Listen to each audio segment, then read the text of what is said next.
Price B to God. கர்த்தருடைய நாமம் மகிமைப்படுவதாக. எங்களை அதிகமாய் நேசிக்கிற எங்கள் அன்பின் பரம தகப்பனே, இந்த கிருபையான கர்த்தாவே, காலை விளைக்காய் மக்கள் நாங்கள் நன்றி செலுத்துகிறோம். இந்த காலை வேளையிலும் உம்மை துதித்து பாடி ஆராதித்து இந்த நாளிலே நாங்கள் தியானிக்கும்படியாக கர்த்தர் எங்களுக்கு கொடுக்கிற வார்த்தைக்கு நேராக கடந்து போகவும், நீர் செய்த நன்மைகளை வசனத்துக்கு சாட்சியாக சொல்லி உங்களுடைய நாமத்தை மகிமைப்படுத்த கர்த்தர் உதவி செய்வீராக. இயேசுவின் நாமத்தில் ஜெபிக்கிறோம் எங்கள் ஜீவனுள்ள நல்ல பிதாவே. ஆமேன், ஆமேன், ஆமேன். கிருபை பெரிதல்லோ என் ஜீவனிலும் அதே இம்மட்டும் காத்ததுவே இன்னும் தேவை கிருபை தாருமே, இன்னும் தேவை கிருபை தாருமே. தாழ்மையுள்ளவரிடம் தங்கிடுதே கிருபை, தாழ்மையுள்ளவரிடம் தங்கிடுதே கிருபை. வாழ்நாளெல்லாம் அது போதுமே, சுகமுடன் நல்வேலமுடன் சேவை செய்ய கிருபை தாருமே, சேவை செய்ய கிருபை தாருமே. தம் கிருபை பெரிதல்லோ என் ஜீவனிலும் அதே இம்மட்டும் காத்ததுவே இன்னும் தேவை கிருபை தாருமே, இன்னும் தேவை கிருபை தாருமே.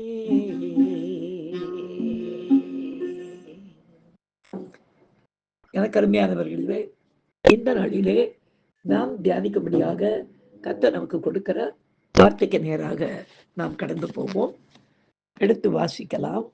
யாக்கோபு எழுதின நிருபம் 4ஆம் அதிகாரம் 6ஆம் வசனத்தை நாம் வாசிக்க கேட்போம்.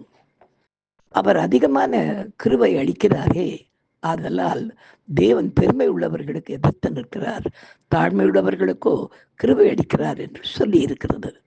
பிரியமானவர்களே, கர்த்தரது கிருபை எந்நாளும் உள்ளது என்று அவரை துதிப்பவர்களுக்கு அவர் வாக்களித்திருக்கிறார்.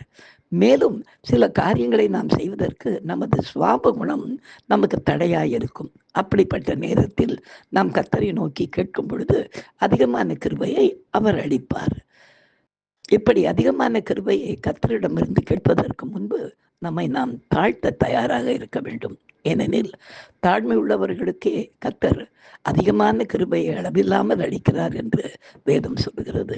இந்த வார்த்தையை மெய்ப்பிக்கும்படியாக ஊழியத்தின் பாதையிலே நடந்த ஒரு சாட்சி இன்றைக்கு நாம் கேட்போமா? தொடர்ந்தேச்சையாக நேற்றைய சாட்சியோடு இன்றைக்கு நாம் கேட்போம். எனக்கு அருமையானே, பம்பாயிலே அரவாணிகள் மத்தியிலே ஊழியம் ஆரம்பமானது என்பதை தெரிந்தவுடன் ஒவ்வொரு மாதமும் போய் அவர்களை பார்க்க வேண்டும் என்ற ஒரு கட்டளை கர்த்தர் எனக்கு கொடுத்தார். எனவே தேவனுடைய பெரிதான கிருபையினாலே அந்த அரவாணிகளை சந்திப்பதற்காக அதற்கு அடுத்த மாதம் நானும் என் கூட இருந்த தம்பியும் 2 பேருமாய் புறப்பட்டு நாங்கள் போனோம். அப்படி போகும்போது அங்கே சிஸ்டர் சொன்னாங்க, பாஸ்டருடைய மனைவி, எங்கே பாசம் தடவை முடியும் இப்போ அப்படின்னாங்க. நான் சொன்னேன், அப்போ வந்திருக்கிறதே அரமனைகளை பார்க்கறதுக்கு தாம்மா அப்படின்னு.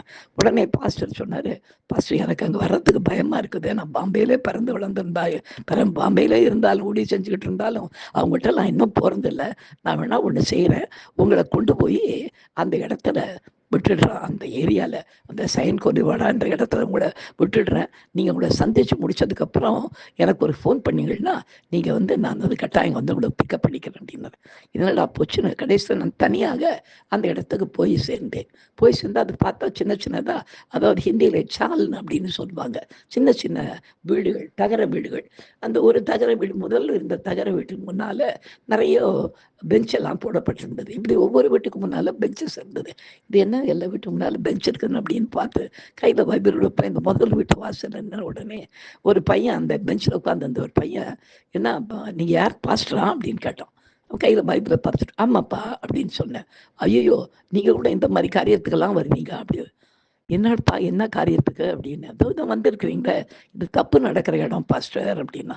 தம்பி, நான் தப்பு பண்ண வரல, நான் உள்ளகிறவங்கள பார்த்து நான் பேசணும் அப்படின்னு. ஐயோ, நீங்கள் யாராக இருந்தாலும் இந்த க்யூவில் உட்காரணும், உள்ளே ஒரு தரம் போயிட்டு வெளியே வரத்துக்கு 1/2 மணி நேரம் ஆகும், உள்ள 200 ரூபா கொடுக்கணும் அப்படின்னா. என்னடா இதை சொல்கிறான் அப்படின்னு சொல்லிட்டு, இல்லைப்பா அவங்கள பார்த்து பேசணும், என்னை கொஞ்சம் முன்னால் விட்டுடுங்களேன் அப்படின்னா. அதெல்லாம் முடியாது, இங்கே தான் நீங்கள் உட்காரணும், லைனில் தான் உட்காரணும் அப்படின்ட்டோம். நான் கொஞ்சம் அப்படி நின்று ஆண்டவரை பார்த்து கேட்க ஆரம்பித்தேன். ஆண்டவரே, வெறும் விபச்சாரம் பண்ணுறதுக்குன்னே லைனில் உட்காந்துருக்காங்க. கிட்டத்தட்ட ஏற்கனவே ஒரு 6-7 பேர் உட்காந்துருக்குறாங்க. இப்போ நான் உள்ளே போனேன்னா இந்த க்யூவில் உட்காரணும் ஆண்டவரே அப்படின்னு கேட்டேன். ஆண்டவர் என்னை பார்த்து கேட்டார், ஊழியத்துக்கு தானே வந்திருக்கேன், உட்காரேன் அப்படின்னாரு. இல்லை ஆண்டவரே, இந்த எல்லாம் போகிற வரவங்கெல்லாம் பார்க்குறாங்க, இது ரொம்ப தெரிஞ்ச ஒரு விபச்சாரம் நடக்கிற இடம் போல இருக்குது, எப்படி நான் இதில் உட்காருது அப்படின்னு கேட்டேன். அப்போ எனக்கு ஆண்டவர் சொன்னார், மகனே, சுவிசேஷத்தில் என்ன எழுதியிருக்குது? யோவான் ஸ்நானன் என்ன சொல்லி கூப்பிடுறாரு? விரியன் பாம்பு குட்டிகளே, மனம் திரும்புகள், பரலோக ராஜ்யம் சமீபித்திருக்கிறது என்று சொல்லும்போது நிறைய பேர் அந்த நாளிலே அது தங்களை விரியன் பாம்பு குட்டிகள் ஒத்துக்கிட்டு மனம் திரும்புதலுக்கேற்ற ஞானஸ்தானத்தை பெற்றாங்க. லைனாக வந்துன்னு பார்க்குறதில்ல அப்படின்னார். ஆமாம் ஆண்டவரே அப்படின்னு பாண்டவர் சொன்னார். அந்த விரியன் பாம்பு குட்டிங்க வந்துக்கிட்டு இருந்த அந்த லைனில் தான் தேவ ஆட்டுக்குட்டியாகிய நான் அதே க்யூவில் தான் வரும்போது யோவான் ஸ்நானுக்கு தெரிஞ்சு போச்சு. அவர் சொல்கிறாரு, நீர் உலகத்தின் பாவத்தை சுமந்து தீர்க்கிற ஆட்டுக்குட்டியாச்சு, நீர் இங்கே வரலாமா அப்படின்னு கேட்கும்போது நான் சொன்னேன், இப்பொழுது சற்று இடம் கொடுன்னு சொல்லிட்டு நான் ஞானஸ்தானம் எடுத்தேன். தனி க்யூவில் போய் ஞானஸ்தானம்லாம் எடுக்கலை. அதனால் உங்கள்கிட்ட விபச்சார பாம்பு இல்லைனாலும் பரவாயில்ல, ஆனால் அப்படிப்பட்ட ஆட்டுத்துமாக்களை சந்தித்து தேவராஜ்யத்தில் சேர்க்கத்துக்கு வந்திருக்கும் போது உனக்கு இந்த கிருபை வேணும் மகனே, நான் உனக்கு வேண்டிய கிருபையை கொடுக்குறேன், பேசாமல் பைபிள் வாசினே அந்த லைனில் உட்கார முடியுது. நான் பைபிள் திறந்து வச்சுன்னு வாசித்துங்க. போகிற வரவங்கெல்லாம் என்னை வேடிக்கையாக பார்க்குறாங்க, இவன் யார் அவர் பைபிளை திறந்து வச்சுக்கிட்டு இங்கே விபச்சாரம் பண்ண வந்திருக்கிறான் காலையில் அப்படின்னு. அப்படியே எல்லாரும் போனாங்க. கிட்டத்தட்ட 12 மணிக்கு மேலே ஆயிடுச்சு. நான் உள்ளே போகிறதுக்குள்ள உள்ளே போன உடனே பார்த்தா உள்ள ஒரு வாலிப ஒரு, அதாவது ஆணியிலிருந்து பெண்ணாய் மாறினா ஒரு பிள்ளை உட்கார்ந்துருக்குது. அந்த கிட்ட இப்போ போன உடனே எனக்கு கையில் பைபிளை பார்த்த உடனே, அடப்பாவி, நீங்கள் கூட வர ஆரம்பிச்சிட்டிங்களா அப்படின்னு அந்த பிள்ளை சத்தம் போட்டது. அந்த வாலிப பெண் பிள்ளை, நான் அந்த அரவாணி. எனக்கு என்ன பண்ணுறதுன்னு தெரில. நான் சொன்னம்மா, நான் உங்கள்கிட்ட தப்புலாம் பண்ணலாம் வரல, உங்கள்கிட்ட கொஞ்சம் ஒரு 5 நிமிஷம் பேசணும், நீ எவ்வளோ பணம் கேட்டாலும் கொடுக்குறேன், எனக்கு நான் கேட்குறதுக்கு மட்டும் பதில் சொல்லுமா அப்படின்னு சொன்னேன். உடனே அந்த பிள்ளை கேள்வி பதில் கேட்கறதுக்கு இதெல்லாம் நீங்கள் ஜேர்னலிஸ்டா அப்படின்னுச்சு. நல்லா இங்கிலீஷ் தான் பேசுகிறேன் அப்படின்னு. படிச்சிருக்கியாம்மா அப்படின்னு. நிறைய படிச்சிருக்கிறேன். உன் பேர் என்னம்மா அப்படின்னு. என்னுடைய சாதாரண பெயர் எனக்கு ரவி, இங்கே எனக்கு நீலான்னு பெயர், இப்போ ஆப்ரேஷன்லாம் பண்ணிவிட்டு நான் பெண்ணாக இருக்கிறேன் அப்படின்னு சொல்லிச்சு.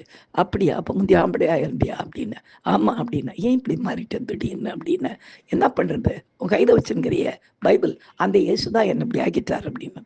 எனக்கு என்ன பேசுறதுன்னு தெரியல. ஆம்பளை பிள்ளையா இருந்து திடீர்னு பொம்பளை பிள்ளையா மாறுறதுக்கு இயேசு தான் காரணமா அப்படின்னு நான் ஒன்றும் புரியாமல் முடிச்சுக்கிட்டே இருந்து ஆண்டவர் நோக்கி, ஆண்டவனே எனக்கு உதவி செய்யுங்க, உள்ளே கொண்டு வந்துட்டீங்க, இப்போ நான் பேசணுமேனு உடனே ஆண்டவர் சொன்னார், எதிர் நிற்கிற அந்த பையன் சண்டே ஸ்கூல் டீச்சர், நான் சொல்கிறதெல்லாம் நீ சொல்லு, வாயை முடிக்க, நான் பேசுகிறேன்னு சொல்லிட்டு சொல்ல ஆரம்பித்தேன். ஏம்மா நீ நாமக்கல்லை சேர்ந்த பிள்ளையா அப்படின்னு. இந்த பொண்ணு ஆச்சரியமாக என்னை பார்த்துச்சு. ஆமாம் அப்படின்னுச்சு. அங்கே நாமக்கல்ல ஒரு சர்ச்சில் சண்டே ஸ்கூல் வாத்தியாராக இருந்தியா அப்படின்னு. ஆமாம், சின்ன பிள்ளைங்களுக்கு எடுத்தேன் அப்படின்னு சொல்லிச்சு. ஆஹா, சண்டே ஸ்கூல் வாத்தியாராக இருந்தவர் நீ சண்டே ஸ்கூல் டீச்சராக இருந்தாலும் எப்படிம்மா இப்படி ஒரு மோசமான நிலைமைக்கு வந்தேன்?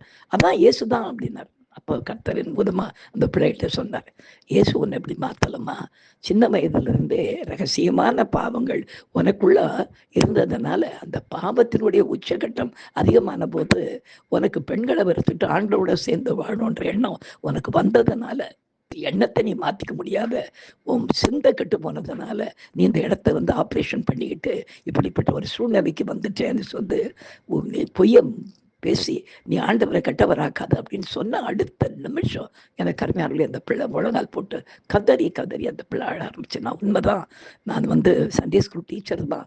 அந்த டீச்சராக இருந்த அந்த நாள்லேயே நான் தவறான ஆண்களோடு நிறைய தொடர்பு கொண்டு ஒரு கெட்ட ஜீவியத்தை இருந்ததுனால எனக்கு கடைசியில் பெண்களே பிடிக்க போயிடுச்சு பாஸ்டர். எனக்கு பெண்களை பிடிக்காம போனதுனால இன்னும் நமக்கு இங்கே இருக்கிறதுக்கு வழி கிடையாது, நம்ம பேசாமல் நம்ம பம்பாய் ஓடிடணும்னு வீட்டில் சொல்லிட்டு நான் போய்டுறேன், அங்கே இருக்க மாட்டேன்னு சொல்லிட்டு நான் வந்துட்டு இங்கே வந்து ஆப்ரேஷன் பண்ணிக்கிட்டேன். பாஸ்டர், இவ்வளோ தெளிவாக நீங்கள் பேசுனதை கேட்கும்போது கர்த்தர் தான் உங்கள்கிட்ட இருந்து பேசியிருக்கிறார் எனக்கு நல்லா தெரியுது. இவ்வளோ தெளிவாக அவர் பேசுனதுக்கப்புறம் நான் இந்த பாவத்தை நிச்சயமாக செய்யக்கூடாது. ஏன்னா நான் ஆண்டவர் அறியாத பிள்ளை இல்லை, சின்ன வயதுலேருந்து நல்ல சோஷியலாக வளர்ந்து சண்டே ஸ்கூல் டீச்சராக வேறு ஒர்க் பண்ண ஆள் நான். இனி இந்த இப்படிப்பட்ட காரியத்தை செய்ய மாட்டேன்னு முழங்கால் போட்டு ஜெபம் பண்ணிக்கிட்டு வெளியே வந்து அங்கே வெளியே போட்டிருந்த சேர் அந்த பென்சிலெல்லாம் தூக்கி போட்டுக்கிட்டு இனிமேல் யாரும் வர மேலே வச்சுக்காதீங்க அப்படின்னு சொல்லிட்டு அந்த பிள்ளை அதுக்கப்புறம் அங்கே இருக்கிற அந்த லைனாக இருக்கிற ஒவ்வொரு அரவாணிகளுடைய வீட்டுக்கும் என்னை கொண்டு சென்று கிட்டத்தட்ட ஒரு 15-20 அரவாணிகளுக்கு சுவிசேஷத்தை அறிவிக்க ஒரே நாளிலே கர்த்தர் கிருபை செய்தார். எல்லாத்தையும் முடிச்சுட்டு அந்த பிள்ளை என்னை பார்த்து கேட்டாள், நீங்கள் இனிமேல் தொடர்ந்து வருவீங்களான்னு. நான் இல்லைம்மா, எனக்கு பம்பாயில் ஊழியம் ஆரம்பமாக இருக்கா, நான் இந்த இடத்துக்கு நான் சரியாக வருவேன்னு எனக்கு தெரியாது, எனக்கு பம்பாயை தெரியாது, இங்கே ஒரு பாஸ் என்னை கொண்டு வந்தேன், ஏன் அவரையும் கூட்டிகிட்டு வரலாமே நீங்கள் அப்படின்ல. அவர் வரலைன்னு சொல்லிட்டாரு, அதனால் நான் மட்டும் வந்தேன். அடுத்த முறை வரும்போது அடுத்த மாதம் வரும்போது நீங்கள் பாஸ்டரோடவே நீங்கள் வாங்க, நான் நிறைய இடத்துக்கு கூட கூட்டிகிட்டு போனேன் அப்படின்னு சொல்லிட்டு அந்த பிள்ளை அந்த நாளிலே மனம் திரும்பி கர்த்தருடைய சமூகத்தை மறுபடியும் சேர கர்த்தர் உதவி செய்தார். இப்படியாக இந்த திருநங்கைகள் அரவாணிகள் ஊழியம் வளர கர்த்ததாமே கிருபை செய்தார். இந்த சாட்சியின் மூலமாய் கர்த்தருடைய நாம மாத்திரம் மகிமைப்படுவதாக. காரணம், அந்த நேரத்தில் அந்த வரிசையில் உட்காரத்துக்கு எனக்கு ரொம்ப கஷ்டமாக இருந்தது. ஐயோ, நம்ம இப்படிப்பட்ட பாவத்துக்கெல்லாம் போனதே இல்லையேன்னு.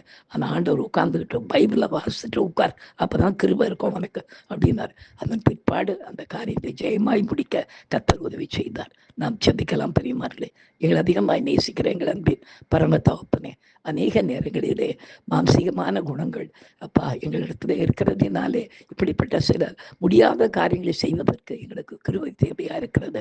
ஆனால் வேதம் சொல்கிறது, கர்த்தாவே அதிகமான கிருபை நீர் அளிக்கிறவர் என்று வேதம் சொல்கிறது. ராஜா, எப்படி அடிமைக்கு நீர் கிருபை தந்து அந்த ஊழியத்தை நீர் ஆரம்பித்தீரோ அதே போல தகப்பனே ஊழிய பாதையில் இன்னும் நாங்கள் சந்திக்கிற ஜனங்களிடத்திலே எங்களுக்கு வேண்டிய கிருபைகளை தந்து அவர்களிடம் நாங்கள் உம்மை அறிவிக்க கர்த்தர்களுக்கு உதவி செய்யும்படியாய் ஜெபிக்கிறோம். பெரிய காரியங்களை செய்யுங்க, தொடர்ந்து எங்களை நடத்தும். இயேசுவின் நாமத்தில் ஜெபிக்கிறோம் எங்கள் ஜீவனுள்ள நல்ல பிதாவே. ஆமேன், ஆமேன். ஹல்லேலூயா, ஹல்லேலூயா, ஹல்லேலூயா. God bless you. Thank you.